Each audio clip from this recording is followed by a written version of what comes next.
मदालसा जैसी माँ हुई जिन्होंने अपने 3-3, 4-4 बच्चों को 5 साल की उम्र में ही, वो माँ कैसी माँ होगी जिसने आत्मज्ञानी बना दिया अपने बच्चों को।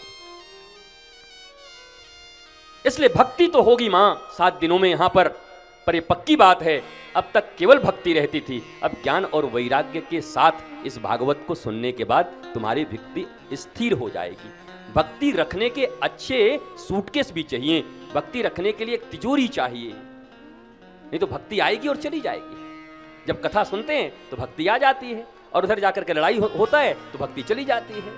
जब स्मशान घाट जाते हैं तो सब कहते हैं क्या रखा है, एक दिन आए हैं एक दिन चले जाएंगे, कोई किसी का नहीं है, सबको एक दिन जाना है, और वहीं पे गुटखा निकाल करके मुंह में डालना है स्मशान घाट में, और वहीं पर फोन आ जाए तो लड़ाई कर लेना है। 35 रुपए में कैसे देते?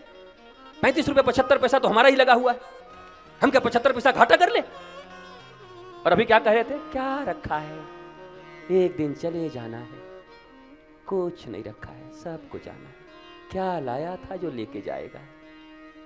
वाह रे गीता के सार, 2 मिनट की भक्ति तुम्हारे भीतर आ गई।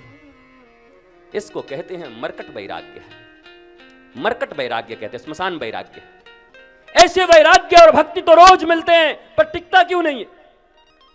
और जो चीज टिकती नहीं है वो तुम्हारे जीवन में कभी स्पष्ट टिकाऊ शांति भी नहीं ला सकती। कुछ देर के लिए हंसोगे फिर रोगे, फिर हंसोगे फिर रोगे, क्या ये चाहते हो?